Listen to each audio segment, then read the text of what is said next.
Hey, everybody. Welcome to the Book Leads Impactful Books for Life and Leadership. I'm your series host and leadership performance coach, John Jaramillo. This podcast series is about getting to the books that have impacted the lives of the people in my network, colleagues, old colleagues, friends, whoever it may be that's out there doing great work, providing great insight. These are the great leads that I want to get to in interviewing about these books. I want to know which book it is that's contributed the most to who they are as a person, as a worker, as an entrepreneur, whatever it may be across all the various worlds that they operate in. So the three types of books that I cover are a book that they're sharing with me that I haven't read at all or heard anything about or learned about, a second book that we've both read, and then the third category is when I've spoken to authors and publishers about the books that they want to get out there and share with the market. In this particular episode, it's going to be a book that both my guest and I have read, and my guest today is Karen Brown, and Karen is the founder and CEO of Exponential Results. She draws on 30 years of success as a corporate executive with over 20,000 hours of senior executive coaching experience. She's also a focused and fearless athlete, having completed as an amateur the Ironman World Championships in Kona, Hawaii, and competing in numerous ultra marathons and triathlon events around the world. It was during her Ironman training that Karen discovered the key to greater performance and effectiveness, which is identifying and addressing blind spots, the repeated thinking patterns that impede success. Using a professional coach and science-based methodologies of how our minds work, she busted through her own blind spots to achieve astounding results. Her discovery led to the creation of Exponential Results, proprietary power pathways methodology stemming from neuroscience. Karen is also the author of Unlimiting Your Beliefs, 7 Keys to Greater Success in Your Personal and Professional Life, and that was published in 2018. The book is available on Amazon and other online outlets. And Karen had reached out after having heard the podcast and what it was that I wanted to do, just collecting these interviews with people in my network, learning about these great books. And Karen, I'm so glad that you reached out. You have an interesting history and interesting bio that I can't wait to dive into. Thank you for having me, John. Excited to be here. Now, Karen, I read the bio, but I want to dig into what it is you do in your day to day. So, who are you today? What is it you can provide to us about your day to day work, what that looks like with your clients? So, being the founder and CEO of Exponential Results, we are a full service leadership development and coaching company. So, we work across the US with mid to large market firms. And it was in 2012, after I completed the Ironman World Championships in Hawaii, that I founded the company, basing it on wanting to pioneer the use of neuroscience and specifically working in behavioral patterns to elevate leadership performance. Now, I guess we'll get to how your foray into the ultra and triathlons that I wanna learn more about. Obviously, Mhm. because it informs all the work that you do after that point in your career. Now, to understand the work that you're doing now, can you tell us a little more about what it was that set you on your career path, whether it was education, whether it was family, whether it was happenstance? When you started building your career, what did that look like? What was the starting pathway for you? Well, I have to say, I fell into it, literally. I was an up and coming rising leader, you might say, and this is a while ago. This is back in the late 1980s, early 90s, and back then there weren't leadership development programs, there weren't leadership development coaches. Nobody. As far as I know, was using neuroscience in any of those fields. It was just very traditional one-on-one coaching, usually led by a coach. And I put air quotes around that because there were very few that were certified back then that had any kind of formal education or credentials. And so it was usually some former senior executive Mhm. that transitioned maybe into their next chapter, or early retirement or full retirement, and said, well, hey, I can tell other leaders what to do because I was so successful. I'll just tell them to do what I did. And so I didn't think that went so well at the time. I didn't know why cognitively. But I did know that I just had this deep-seated feeling that there was a better, faster way to helping people, to facilitating behavioral changes, and specifically opening up and shining a light on behavioral blind spots, which we all have, which is one of the reasons I love the book that we're going to talk about today. And it's through being able to see my own blind spots and uncover them for team members, which is what I was after at the time. I was trying to bring out everyone's best performance, knowing that that's how we would achieve our goals, and that's how we would all be happy and fulfilled, and we would elevate our performance and the impact of those performances. And so I literally fell into it because I just started doing what I was interested in, which is I've always been a student of human behavior. I've always been fascinated by behavior, why we do things like we do, why we choose not to do certain things, but then other things, and going really deep within that. And much to my surprise, it worked. My team members started flourishing. We started doing really well. We really gelled as a team and created a lot of trust and that psychological safety, psychological safe space. And then I literally sat down and scratched my head and thought, well, what am I doing specifically? Why is this working? I was grateful that it was, but I didn't understand why. And so then I started educating myself about what I was doing, realized that it was coaching, and that I was, by asking questions, I was helping team members to not only find their blind spots, but navigate them successfully. And it wasn't something that I was overtly telling them to do, because there's an old axiom that I find to be absolutely true, which is we rarely do what others tell us. We almost always do what we think of. Yeah. So then I just took it a lot further and thought, okay, I really like this. And how can I do more of this? Continued with my education, formal coaching, leadership development certification.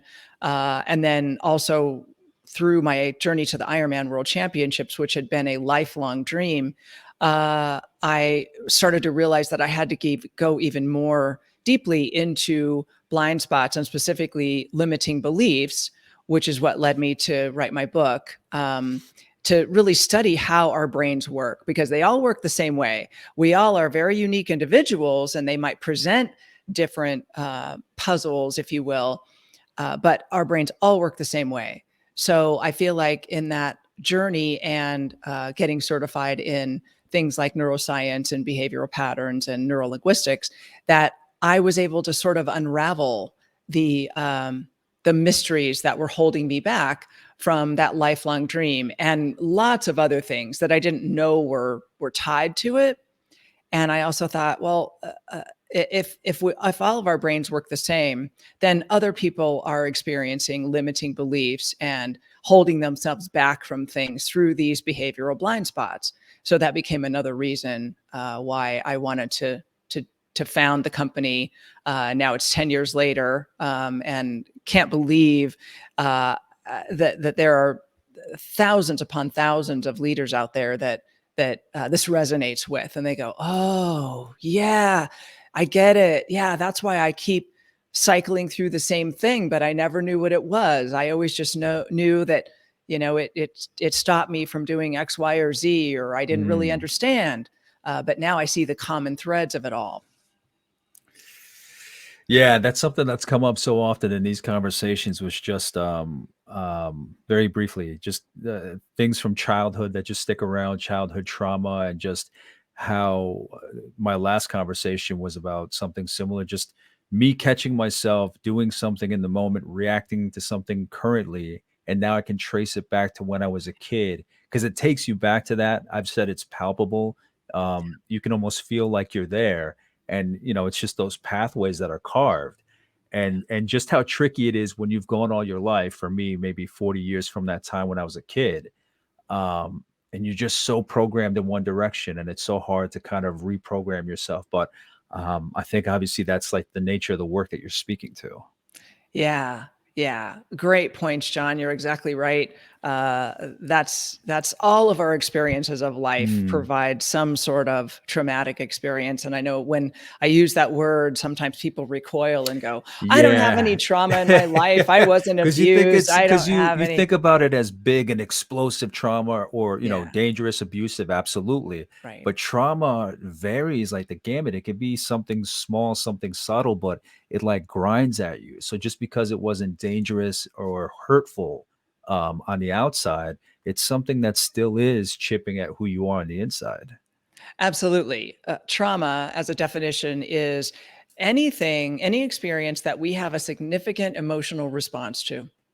Yeah, exactly. Yeah, Exactly. that's it. And if we all look back at our lives, and sometimes we can have really almost no trauma in our childhood, but then we have adult trauma. I've Hmm. certainly worked with clients who had that, and it doesn't make it any less significant Hmm. than if you have childhood trauma. But you're right, all of that forms the neural pathways. I'm so glad you used that word because that's absolutely what it is. They're just subconscious neural pathways that get formed where your brain says, okay, that happened, and here's what we're going to do to keep ourselves safe or to return to a coping strategy or happiness state or whatever. And then it just, because it does that for us, then it just keeps doing it, Hmm. really just to save energy. Our brains are very efficient, if albeit a little bit messy, but they're very efficient machines and they're always looking to save energy. And so it'll just keep repeating those same patterns that seem to work until you become self-aware enough to see that those patterns are no longer working for you. We're still so primitive. We Our are. our wiring, like I've said it before, like, there's a couple millennia of like society like this. The society that we're in now, it's only been maybe 20 years. Like I'd say since like the internet really picked up, right? This is a different level of society.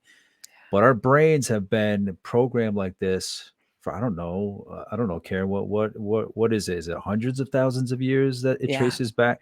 So I mean, you have hundreds of thousands of years of programming in one direction where it's about survival, hunting and gathering, like staying alive, looking for that next threat, Mhm. to a society where we're all comfortably, most of us, comfortably in a house. I can access you, on this virtual internet. Most of us have jobs. We don't have to hunt. Like we're taking all the stressors away. Mhm. So now I don't know. I've just gained this greater understanding of, we're building our own stressors because that's what our bodies kind of needs, I guess. But obviously that's your field. But I'm fascinated by that kind of work and understanding because we're just still so primitive. But I think we've made life a lot easier than our mind is accepting of, I guess. I don't know. I don't know. Yeah. The way I like to put it is our minds are the most powerful yet simplistic machine Hmm. because Absolutely. our bodies will do anything that our mind tells it can do, aka me, a super no one in the ultra athletic world, and I got to do one of the toughest races on the planet, and even tougher than that later. And always thought it was about physical Mhm. stamina and capability, and it's not. It's all about what is up here. Yeah. Again, our brains are super simplistic still. We tend to overthink and overcomplicate things. Mm. I'm certainly a poster child for that. Yeah, yeah, yeah. No, I say the same thing. We overcomplicate. I'm fascinated also by like Maslow's hierarchy and just, looking with my own anxiety, looking at the hierarchy, it's like the physical stuff, the safety, all of that is taken care of. Everything else of my anxiety is kind of like it's outside of that. Everything is taken care of. I'm physically good. Anything above that is I can create what I want, whether good or bad kind of thing. So thank you for bringing up just how beautifully complicated the mind is, but it can get us in trouble. Yeah, yeah. Karen, now even before that, even before you launched your company, even before the marathons, what was your childhood like? Like I'd like to get to my guests, their childhood, because I'm always curious what put them on that initial path to where they are now. So whether it's early education, whether it's parents, I mean, what did you study in college? because that all that stuff, it for me, it sets the foundation for who you are today. Oh, absolutely. Yeah. So I had a great childhood, and it wasn't one without trauma. My parents divorced when I was really, really young, a baby. And my so gosh, my mom was a young mother, then she became a young single mother, and this was in the late 60s. And so when you were a single mother around that time, you basically held one of three jobs. You were a secretary, you were a nurse, or you were a teacher. My mom Mhm. was the first. And she had two young daughters, my older sister and I, and she really had to work hard to make a living to support us. And so I saw that from a really early age. And and she did it beautifully, but it was really, really difficult. And she also was I would say, a rebellious pioneer. She championed a lot of women's efforts in her life. And so I also saw that. At the same time, because my parents divorced early and both my parents ended up being alcoholics. Um, and my dad was also a philanderer. So what I grew up with was the fear of abandonment, and also then an insatiable drive to Mm. prove myself worthy, to prove what I could do, what I was capable of. And that really wanting to understand and unpack all of that when I was an up and coming leader, which was the doorway that opened when I was faced with these situations where I didn't know what to do. I couldn't just call upon having been a good individual performer, because that wasn't going to get it. That wasn't the ticket. And so it was really when my back was up against the wall that I came face to face with these traumatic experiences and what were my behavioral patterns that were leading to the outcomes at those moments in my life and in my profession. And it really was something that I'm truly grateful for, was my ability to look at them, sort of looking like something on the exterior, just like a thing, Mhm. rather than having it be so personal. And certainly years of therapy also helped get at that. But I'm just grateful for the self-awareness that I had, because I was young. And I often think that it takes a while for us to become self-aware, but it can also be through experiences like I mentioned, where we experience a certain level of pain, and that is that door that opens up, or that 2x4 to the head that gets us to awaken and go, oh, okay, wait a minute. What do all these things have in common? Oh yeah, it's me. And so what is my contribution to the things that I'm experiencing? Yeah, and it could be a lifetime of learning as well. I'm Mhm. sure you're still learning, like anybody, not having figured it out, but still learning. And I can imagine things are still jumping out from the past, but that you're in a better place now to kind of look back at them and learn from them. Um, what kind of field did you start your career in, Karen? Commercial real estate. Okay, okay. Yeah, and interestingly enough, I gave you the background on my mom being a single mother. Well, back then in commercial real estate, it was all men. Hmm. And here I am, this like young 20 something woman, brand new, totally green to the field. My first degree it was an associate's degree in fashion, of all things. Had nothing to do with commercial Yeah, real that's the only estate. reason I chuckle is like trying to find the connection, but Mhm. Yeah. Later, I went back and got my Bachelor of Science in Applied Management, okay. which is, a direct connection between what I do now. But back then, fashion degree, I was also a very quick learner. And I basically got hired in the field because I had retail experience because of my fashion inclination. No, as unobvious as it may be at first, there's definitely a connection. I mean, Yeah. you got to look at the market, what the trends are, who wants what, the styling of houses. Like it's more connected than it might seem at first blush. Yeah. But there I am in this total boys club. And honestly, John, I was too dumb to realize that at the time. It didn't even dawn on me that it was this boys club, this huge boys network. I was innocent and I was passionate. I had this voracious appetite for learning and also unpacking human beings. So what a great place to do all of Oh, that. absolutely. Yeah. And And it it was a was maybe a huge, good thing that you were kind of clueless to that, right? Because if you had been tuned in to the boys only club, maybe you would have been intimidated or felt yeah. like an outsider, but you were just driven and wanted to get it done.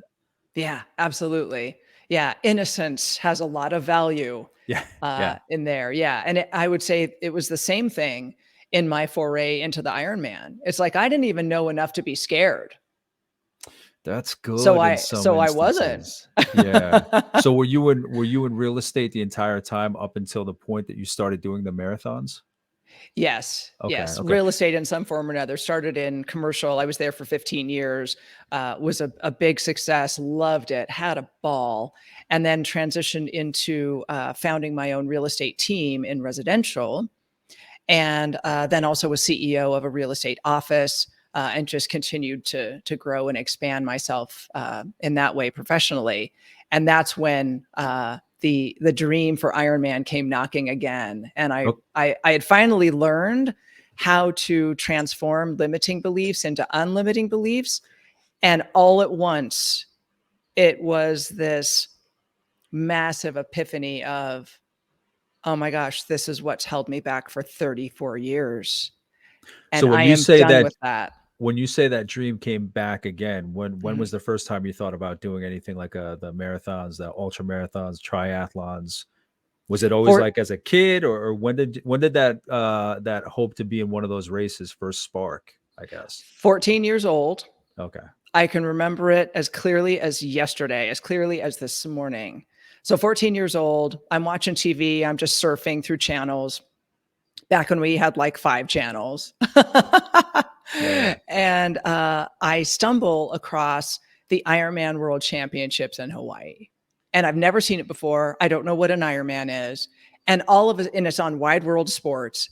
And all of a sudden, I sit down on the couch and I am absolutely mesmerized. I don't know what this crazy thing is that I'm watching, because back then it was Julie Moss who was competing against Kathleen McCartney. And you guys can Google the footage because it's pretty dramatic. But needless to say, Julie had a very, very tough day, even though she was leading the race for almost the entire way and was betted upon to win. But she had some real big challenges and kind of gross, actually, if you think about it. But I could not tear myself away from it. It was almost like watching a train wreck. You want to look away, but you can't. And I kept thinking, I don't have any idea what this is, and what would compel a person to Mm. literally drag themselves through this suffering. Oh my goodness. What was the distance on that race? Just curious. So an Ironman is 140.6 miles, broken down into a 2.4-mile swim in the ocean, 112-mile bike ride, and then a 26.2-mile marathon at the end. Oh, okay. Yeah. And the fascinating thing was I watched this whole drama unfold and take place and culminate. And what welled up deep inside of me was massive emotion. I found myself crying. I didn't know this person. I didn't know this race. I didn't have anything to do with it. And yet all this massive emotion came up. And what I realized after it ended, the emotion came up because I was sitting there thinking, and this still chokes me up to this very day. I was sitting there thinking, what if I have what it takes to do that inside me and I'm not tapping into it? Mm. Oh, it was a heartbreak and spine chiller all at once. And up until that point, John, I was athletic. I had competed in some races. Most notable was the Pikes Peak Ascent, which Mhm. is you ascend up a 14,000-foot mountain in Colorado Springs, where I'm from. And those things were difficult, but it was like I was just playing it safe, playing it small. I was only taking on things that I knew I could do. Yeah. There was never any question, there was never any doubt until I thought about that race that I saw on TV. And then I broke out in a cold sweat. I thought I would vomit because I didn't know, I had no earthly idea, not even a first clue about how you would do something like that. And yet I thought, subconsciously, I thought, but this is the opener to my potential. Yeah, just the way you describe it, I imagine it's kind of like it upends who you are because you think you know who you are at that point. You've competed, you've done well, and then something comes by. It says you haven't even scratched the surface. Okay, so then when you said it came back around, that then how did you make the actual leap into the races? What was it? What was it that triggered that? In 2010, I was in a class, and it was actually a real estate class, but the whole class was all about how our brains work and how to harness the power of your basically your subconscious mind. And I had studied a little bit before this, but this was really the formal foray into it, the match that was lit that started the whole thing. And they talked about limiting beliefs. And so we did an exercise where we wrote down our limiting beliefs. And number one on my list was the Ironman World Championships. And it literally felt like I wasn't even thinking consciously about it. It felt like the pen was writing on its own. And I literally looked down at the page, surprised, because I hadn't thought about Ironman in a decade probably. And I went like that. I was startled, and then I started to cry. And the instructor walked over to me and put his hand on my shoulder, and he said, "Tell me what's going on for you right now." And I said, "I just came back in touch with a lifelong dream that I've had and realized why I've been holding myself back from it. And now that I know how to transform limiting beliefs and I know what that was, I'm done with that. I am going to pursue this now, and I am going to cross the finish line at the Ironman." Hmm. And then short years later, I did. 2 short years. Yeah, Short years. yeah, I can imagine all the grueling work that went into that. That's amazing. yeah. It turns out to be about 25 hours a week in Yeah. training. Yeah, and that's not even counting equipment maintenance for 3 different sports: swimming, biking, Mm. running.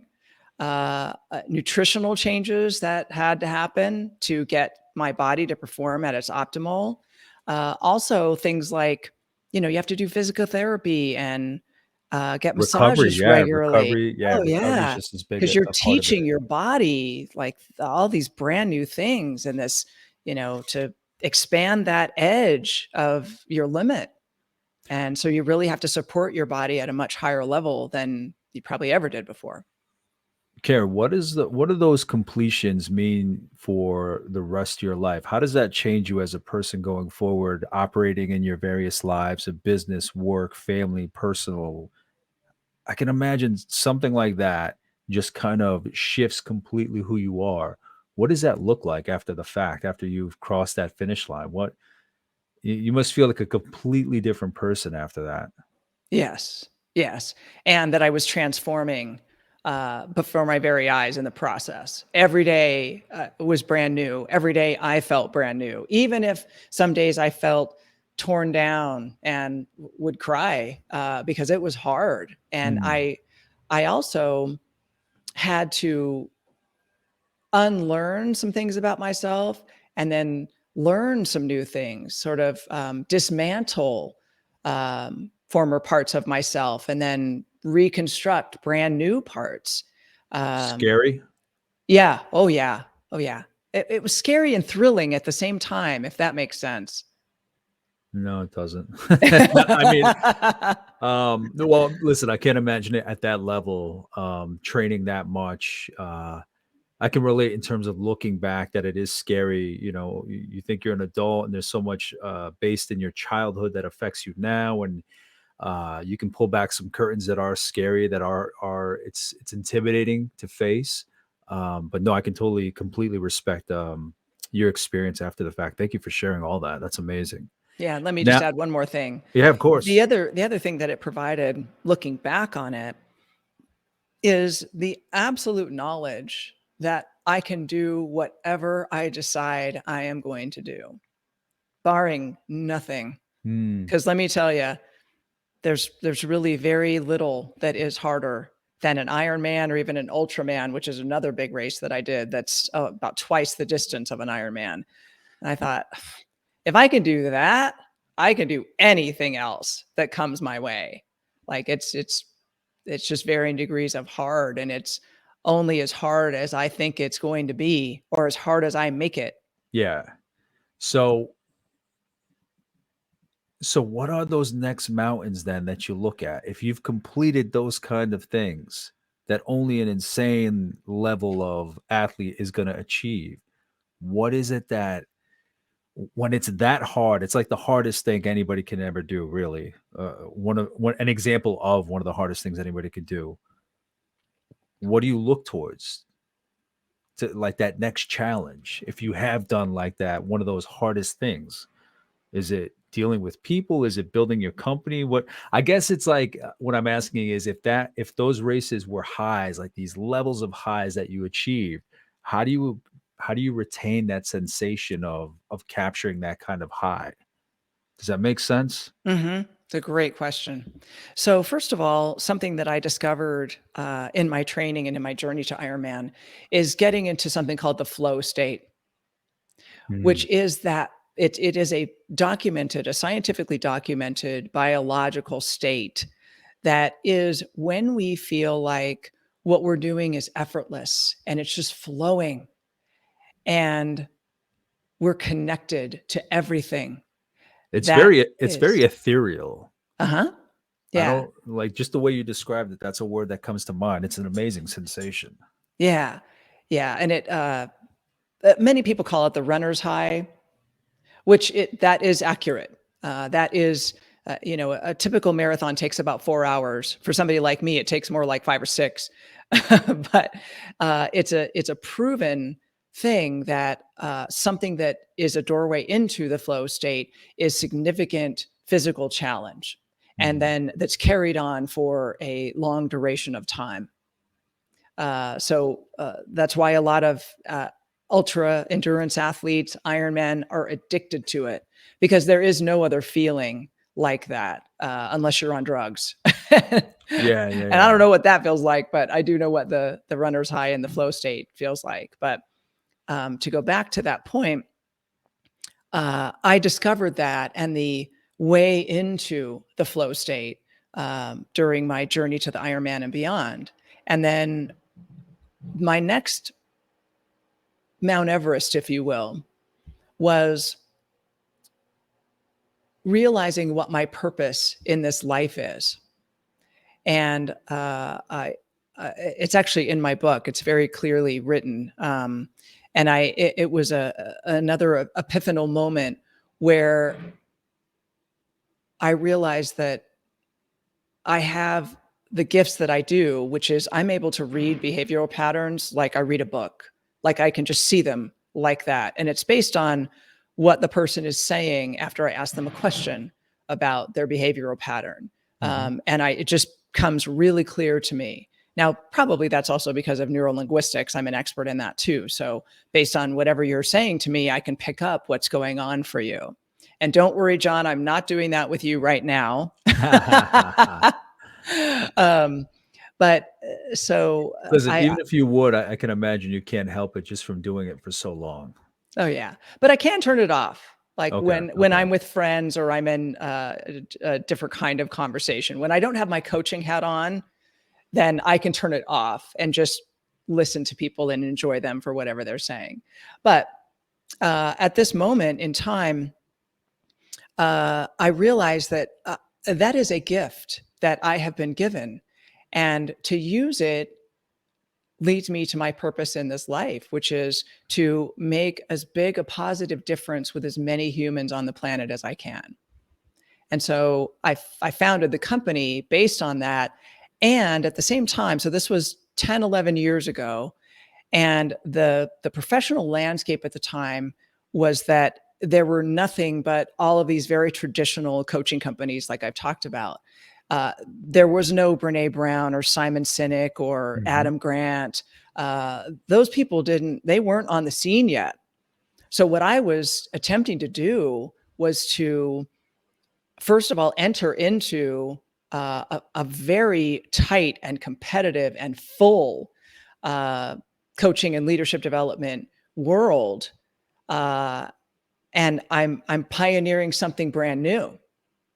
That, yes, it's rooted in science and it's absolutely scientific, but to the very conservative leadership development management consultants of the time, it was, like you said, ethereal. It was something that you couldn't touch. It was like, well, what do you do exactly? How does that work exactly? And I'd get that very skeptical uh, look from Yeah, yeah, them. yeah. And how do Like it you was measure snake this? oil or something. Yeah, Yeah. exactly. Oh yeah. Well, anyway, but I thought long and hard about whether I should actually start this company and enter into the arena. Um, and ultimately, it was just such a deep-seated feeling and passion for it that I thought, well, there's a reason why there isn't anybody like us on the landscape yet, Yeah. because no one's done it yet. Well, there's lots and lots of examples throughout history where that was the case, except somebody didn't know that they couldn't do it, right? They were Yeah. innocent. And so they just went, oh, well, this is what I think it is, or this is what I think the answer is, or this is what I think it should be. How about this? Yeah. Have you considered, which is one of my favorite questions, have you considered? And then I decided, yeah, I'm going to go headlong into this and do whatever it takes to make a difference with people. So, Karen, my next question always is: even though your career may have taken maybe a zigzag or it didn't look linear, or you didn't know where you're going to end up, does it make sense from your childhood that this is what you're doing? Yes. Oh, yes. 1,000%. Yes. Also, childhood friends that I still have said the same thing. Have said, "You are doing exactly the thing you were meant to do." And also, when we do some work that we do with teams to help them all collaborate better and engage in healthy debate and learn how to navigate productive conflict, Hmm. we do an exercise called 4 questions in 5 minutes. And those questions run along these lines. Where are you from? What was your upbringing? Where are you in the birth order? And what is something significant that you experienced as a kid that formed you into the person you are now? Or how does this come out in work? Yeah. And so that's exactly it for me. And I think that's it for all of us. I think a lot of this stuff comes out at work because we spend most of our time Hmm. working during a day. And those are the interactions, situations, experiences that open these things up for us. Thank you so much for that response. Um, I have another perfect person here to answer this question. What does leadership mean to you, Karen? Leadership to me means influencing without telling, uh, and authentically aligning. Awesome. Now we can jump into the book. I had to pick your brain on all the marathoning and all that stuff. Now that I have a good sense of who you are, where you came from, why you're doing what you're doing, now we can jump into the book. Why don't you go ahead and introduce the book that we're going to cover, and then at this point in this question, the book, and then how you came upon it, why you decided to read it. Yes. So we are discussing the phenomenal book, Think Again by Adam Grant. And short synopsis is this is what he's talking about and what he's done research on, which is what I love. You've got me at a scientific leadership book. I will buy that book every minute of the day and read it. Because that's also what we do. Everything we do is rooted and based in neuroscience. And I like that because it works for everyone every time. It's not just something that I thought up that helped me in the Ironman, and so I hope it helps you. No, because that kind of thing doesn't tend to work for everyone. And I look for things that are tried and true, scientifically proven, that will work for everyone. So the reason I like this is because what Adam Grant has researched and is presenting is our ability to perform better and lead teams better, is our ability to unlearn and rethink our previous patterns. That unlearning is a big deal because he makes several important points in this book about the fact that, say, CEOs, for instance, who are told yes a lot and who have been very successful, it's much tougher for them to unlearn because they subconsciously can point to all this previous success by doing things their way, right? They have had very few people who have said no to them or said, who provided some criticism or some critical thinking or questioned their thinking, right? And it's also really smart people that have the toughest time with this because they have so much intellect. And I often say to clients, okay, stop intellectualizing for a second and let's look just pragmatically at the behavioral pattern that we're talking about, right?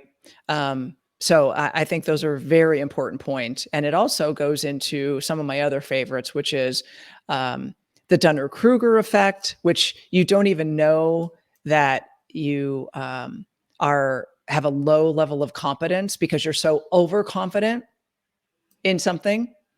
And then also the two poles of that is imposter syndrome, where you basically have no confidence that you can do it, even though you might be really competent at it. And then arrogance, which is you're so overly confident, excuse me, but you may have a really low level of confidence, but it's like you're overcompensating for that low level of confidence. So and what he's pointing to in virtually everything in this book, in my view, is behavioral and cognitive blind spots. That it takes a really brave person to look at them and then to work on changing them. Yeah, he starts off by giving the three areas that get us in trouble: the preacher, the prosecutor, and the politician, versus what we should be as scientists. Can you explain that a little more, Karen? The preacher, the prosecutor, and the politician. Yeah. So what I love most about that, though, is being a scientist. So preacher, prosecutor, and I forget the third one. Politician. Oh, that's probably why I forgot it, because I'm the least political person you'll ever run into. Yeah.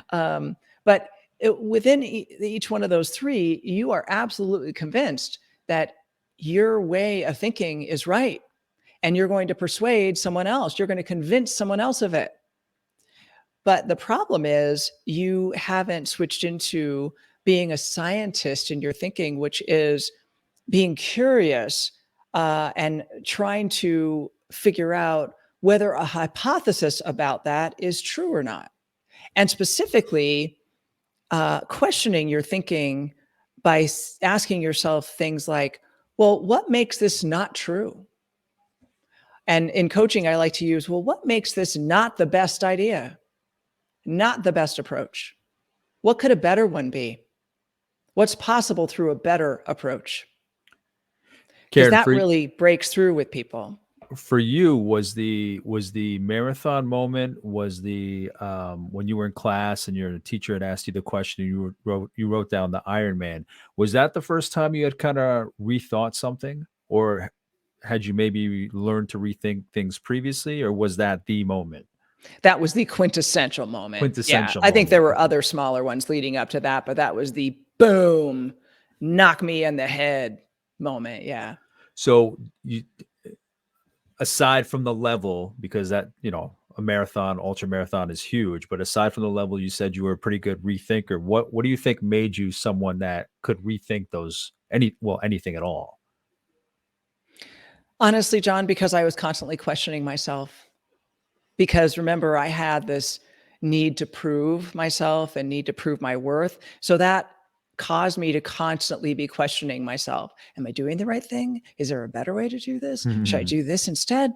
And you can also call it overthinking, right? Oh That would be yeah. fair. Yeah. Yeah. Yeah. But specifically, that's what it was for me, constantly questioning myself. So I would stay, it was like I was forcing myself then to stay in that cognitive pliability space of, okay, well, what is the best way? Let me try on a bunch of different ones. Maybe it's not just the one or two I can think up. Maybe I should ask other people what they think. Maybe I should brainstorm a little bit more and list out a few like a scientist would, like trying to be thorough and leaving no stone unturned until I found what was truly the best one. Yeah. Just in reading this, I've been stubborn my entire life. But more for like personal relationship things like that. But I mean, in terms of information or I don't know. I don't think that I've really stuck to my guns. I've always been curious. I think that kind of self-doubt that you mentioned, I think that plays a lot into it. I want to make sure that I have the right information so I don't look more foolish than I think I am already. The blind spot, I love that you brought up blind spots in your biography, because I think that's huge. I want to take in all the information because I don't want to just focus on one area and then not be able to see some kind of threat, whatever it may be, whatever level it may be, coming at me from a different area. So that I believe that's why I'm open. And I mean, you can think about this across as it's covered in the book, whether it's politics, whether it's race, whether it's office environments, it just applies everywhere. Sports. He goes into Yes. experiments between the Red Sox fans and the Yankees fans. I mean, I'm on the line right now in Connecticut, so I see that all the time. But yeah, it applies everywhere. Was there a particular area of the book that stood out for you, or a particular story or example that pops up for you, Karen? Blackberry. Okay. Yeah. Yeah. Okay. Yeah, the Okay. story of BlackBerry, how because I think this exemplifies it to a T. How BlackBerry, because they were just so caught up in their own overconfidence in that they had been the leader, the pioneer in the technology, that then they just clung to that. And that caused them to never update their thoughts, their technology. And then everybody else caught up to them, overcame them, and left them in the dust. And nobody ever talks about BlackBerry anymore. If you had a BlackBerry right now, you would be laughed out into the street, right? If anybody in the room even knew what a BlackBerry was, Yeah. right? So I think that is the um, the exemplification of uh, old, stale thinking. Yeah, and the book is broken up into 3 parts, and I can't believe I have the book down in the kitchen. It's not within reach right now, but luckily I took some notes, but the book is broken down into individual rethinking, meaning updating our own views, and it goes through the definitions of preacher, prosecutor, politician versus what we should be, scientist. Yeah. And Karen, what stands out about that when I read that was like, yes, this makes sense because I've been saying for so long that in school we learned the scientific method and we used it for experiments that we were never going to care about again after school, unless you went into science, of course. But Mhm. we all weren't going to be scientists of any form, or most of us weren't going to be scientists of any form, but we weren't taught how to approach life with that scientific method. Like, we have a belief or a hypothesis, we're going to test it, get some results, and if it doesn't work out, we're going to try again. Like, we were never taught, and it's amazing because we had this powerful tool right there in education that we could use for the moments that we had in life where we may believe one thing that didn't work, we rethink, we go forward, didn't work, but we never really got a tool like that. And there's just so many great points in this book that I know we're not going to be able to get to, but it's amazing how people make their ideas their identity. Obviously we've seen that Yes. in the country for the last, I don't know, Jesus, it seems like it's going on a decade now where it's really standing out and people are sticking their keeping to their ground, sticking to their ideas. And one that really stood out was the one with Daryl Davis, where he convinced members of the KKK, where he's got like hundreds of pieces of KKK costumes, outfits, regalia, whatever you want to call it. And it started with a one-on-one communication, because I Yeah. think we get too lost at the high level of the news where it's like, okay, this person, you're for them or against them. There's no nuance. And I've Mhm. I've found this level of nuance that's beautiful, because that's where you can really have conversations. But his conversation with Daryl Davis is a jazz musician, was somewhere playing with his band. A guy approached him, a white man. They got down to having a drink, and the guy admitted he was in the KKK. And Daryl used many of the tools that Adam Grant outlines in this book to ask him, okay, so this is what you think. Like, have I done this? Do I fit your stereotype? And the guy's like, Right. well, no. We need more one-on-one conversations. Mhm. You know, Yes, what you're talking about is in the interpersonal rethinking, yes, and then yes, the last part is collective rethinking. And yes. going back to what you said earlier, that we were never really given a tool in school to be able to behave like scientists. Well, I think that's because, unfortunately, there wasn't this collective awakening until now, because of all of the events over the past probably 5 years that I think have led us to this collective awakening. And I wholeheartedly agree with you. I think the world will be a changed place when we can all enter into one-on-one conversations and collective conversations like this. Because what you're talking about is really um, unearthing that cognitive bias that we Mm. all walk around with, but those are super big blind spots, right? I mean, this is why DEI has been so huge in the corporate landscape in the past 5 years. I mean, longer than that, but really Yeah, really profoundly in coming the to the last five front, years. to the forefront. Uh, Yeah.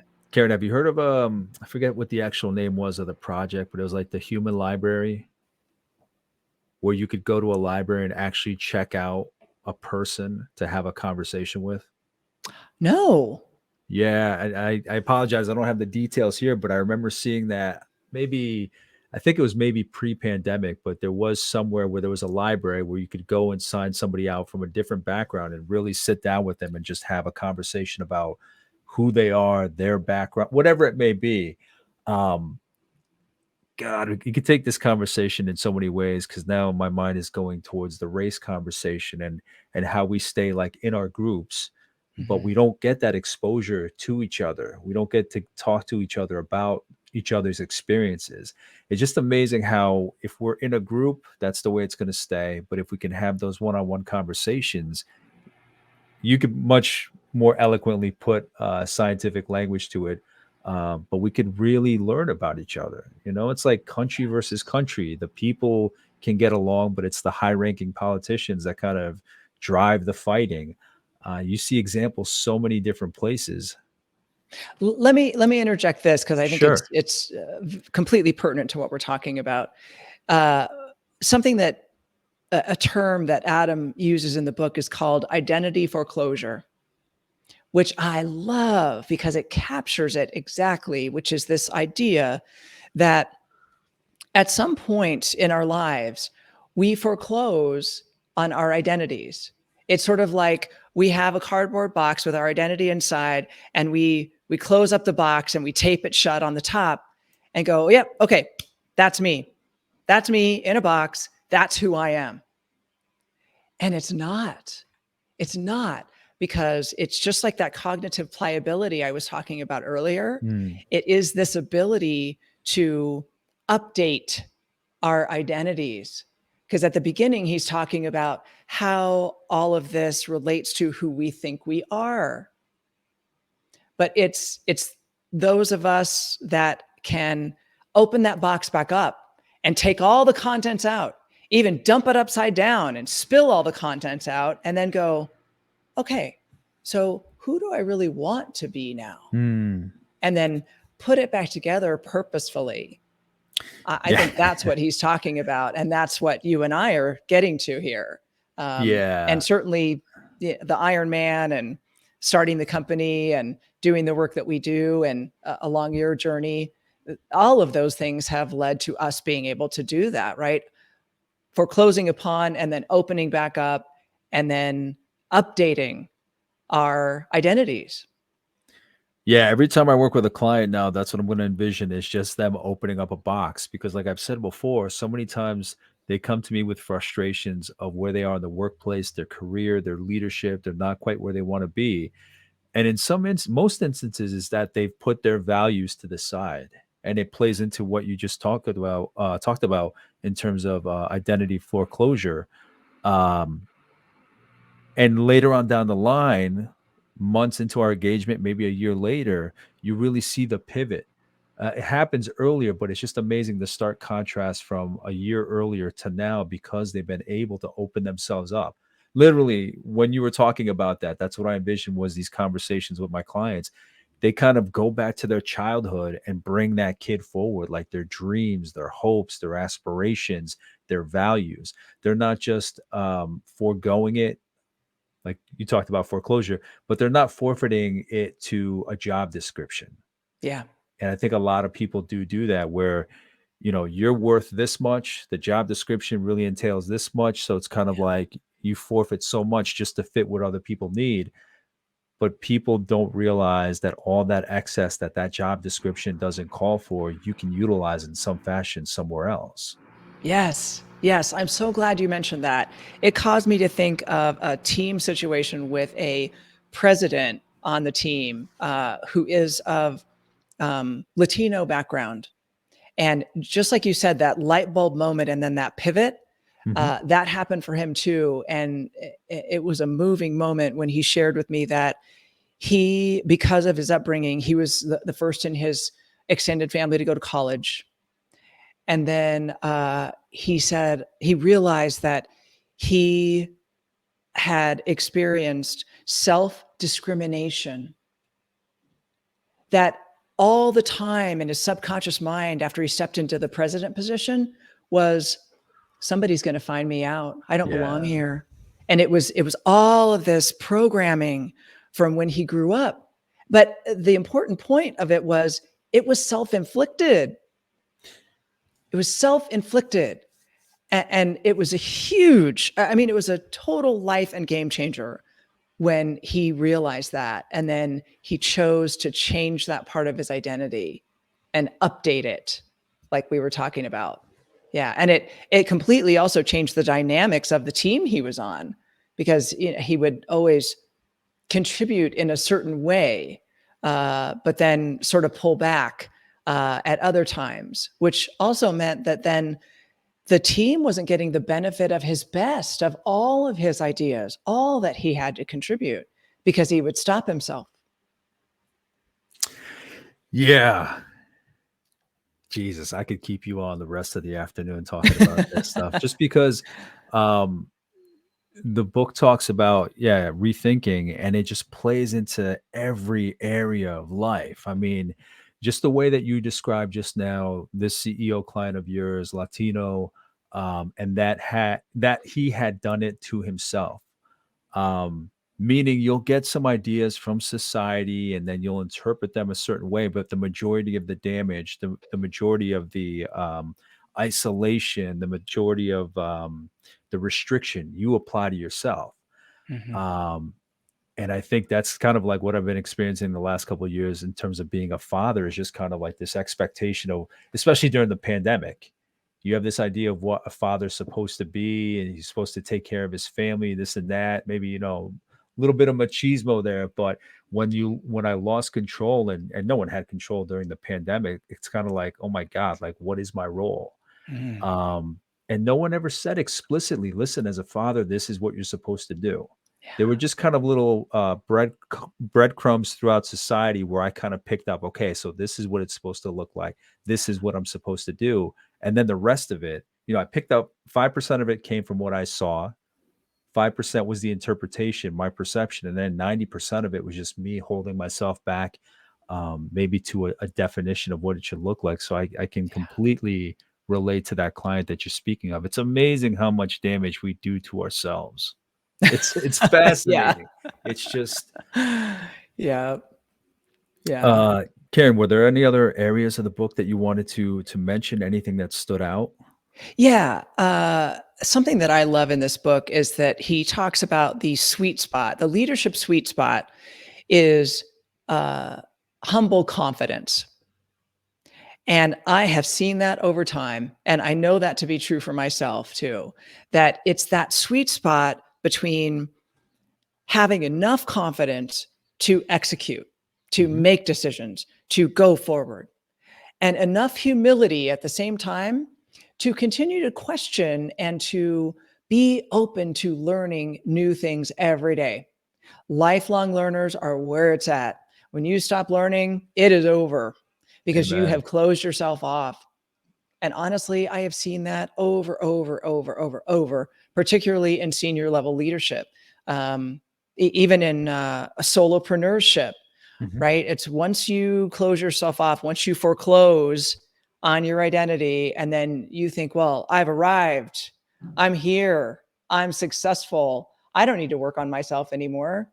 That's right when the beginning of the descent right down the drain is going to happen. Yeah, it's crazy. I I'm like the deepest that I have been into my coaching career, but I feel like there's so much left to learn. And especially this particular podcast, this series, speaking to all these great specialists from all these different fields, I feel like I know nothing because I'm just learning your perceptions, your ideas, your specialties. But yeah, it's amazing when you have a leader that has that confidence and that humility, that balance of the two. It's Yeah. amazing to see. It's amazing to see because the environments we were just talking about this past weekend. I got together with some old colleagues and we were talking about somebody that used to be our leader. And the first thing that we said about them was the toxicity that we felt in the organization stemmed from their insecurity, that they felt like they had to control everything. But Hmm. those were the keywords: toxicity, Yes. insecurity. So you don't have that confidence of self, not confidence over other people, that you Yes. know where you stand, you know where you're rooted. And when you're that, this is what I say to students: when you're that rooted and know and understand who you are, that's what your confidence is. Yeah. That you don't, no one can wobble you, no one can shake you because you're firm in who you are. So all these things play. I didn't think that conversation would come up in our conversation, but there it is. It's just I always tell people, go back and look at your leaders, the ones who informed you, the ones that encouraged you, empowered you, and then the opposite of that, whatever you want to call it, poor leadership or not. You'll get a sensation just thinking about these different people. Yeah. Like, it's just Yeah. so when you have somebody that has that humility, but that confidence, you feel like you're in good hands. Absolutely. That starts to create that psychologically safe Yes. space. Yes. And the other thing that I want to point out that's in that same part of the book is that the leader, and this is why I led with authentic leadership at the beginning. Yes. Key, very key. Yeah. Because it's that leader that can admit they're wrong, Mm, that actually does better for their team members than the leader who says, oh, no, no, just trying to explain it away, justify it, whatever, even though it's very clear they were yes. wrong. Yes. Yeah, I love that because I also see that all the time that, that when you can say you're wrong, when you can admit and own that you were wrong about something, number one, you are leading authentically because you're sharing all of yourself Yes. authentically. Yes. And number two, you build trust with Mm, everyone that you're leading because they go, oh, that girl's real. Like yes. she just owned that part of herself. And I can be real with her too. And you know what? She's going to have my back. Absolutely.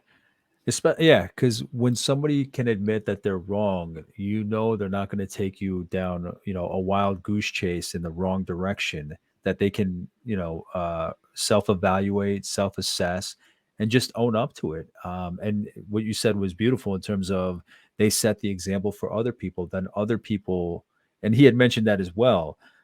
They feel that safety, so they can share what they don't feel sure about. So it's so powerful how it plays out in the workplace. Yeah. And let's face it, I think as a leader and as a very effective, authentic leader, you are bringing people along. That's all you're doing. You're the facilitator, you're the Yes, catalyst. I love that word when it comes to leadership, the facilitator. Mhm. I You are love that. facilitating their best. You're Yes. facilitating their leadership growth, their leadership journey. And ultimately they're learning about themselves. That's what it comes down to. Yeah, but it's that kind of leadership rather than the militaristic or autocratic uh, old method of leadership, which a lot of people you mentioned being a father, and that it was all these percentages of what you saw, right, what you thought it should be, etc. Well, it's the same thing with a lot of leaders still. They Yep. they go, oh well, uh, from watching others others that were in leadership above me, they were militaristic, they were autocratic, they had to have all the answers and they had to tell you what to do, and you always had to go to them so that they could tell you what to do and Yes. how to do it. Yeah. Yeah. But then we, like our identity foreclosure, we just bring that forward, never question it anymore. And then that's the kind of leader we become. Yeah. And then we're shocked when it doesn't work very well. Karen, When people so are leaving and we don't know about it. And then we're like, wait, what? is that amazing when people are that surprised? And this conversation keeps coming up about self-assessment, self-awareness. There's books and articles and everything on Yeah. all of this, and people are still surprised when there's a high turnover rate, a high churn rate um, in staff. It's amazing. Yeah. So, Karen, in beginning to wrap up, how would you sum up this book to somebody who may believe it doesn't apply to them, that maybe they're not in leadership, or maybe they're not whatever, like they don't believe that it might apply to their work? I tend to think it applies to anyone, but how would you sum up this book just in a sentence or two or three about what they can take away and why they should read it? I would say, think again, my friend, Yeah, yeah, because yeah. it is exactly the stuff that you think you know implicitly that can get you in trouble. Yes, absolutely. Yeah. Karen, is And there it's the anything? stuff that you don't know that can cause you to reach beyond what you think is possible. Yeah, it made me realize, admittedly, how open I am to other ideas, other people learning. Like, I'll take any opportunity to, and it just made me imagine what it's like to be in an echo chamber where you're just kind of listening and looking for the same kind of messaging, ideas, perceptions of the world and of others. It's mind blowing, but I think that's what we need, is kind of to learn from each other, learn about others' perceptions as well. Karen, is there anything that you want to share that I might have missed, or anything about the work that you're up to these days that you want to share? Yeah. At the end, you talked about that emotional intelligence, that self-awareness, right? That I think as a culture, we are finally cultivating. Um, and you'll remember years ago, you probably covered this book called Emotional Intelligence 2.0, right? Yes. Well, we do some thrilling work, which is called RQ, which stands for Relationship Intelligence Quotient, which comes straight from science, just like the rest of the stuff we do. But the reason this is so thrilling is because it's just as eye-opening in that we can actually map for the team the dynamics of the interactions that go on for a team. So individuals, and then as they come together. And every time we do it, we see the same response, which is they sit back in their chair and they go, oh my God, how in the world did you know that? That's exactly how it goes with our team. That's exactly what plays out. Yeah. And we say, it wasn't us being clairvoyant, it is science.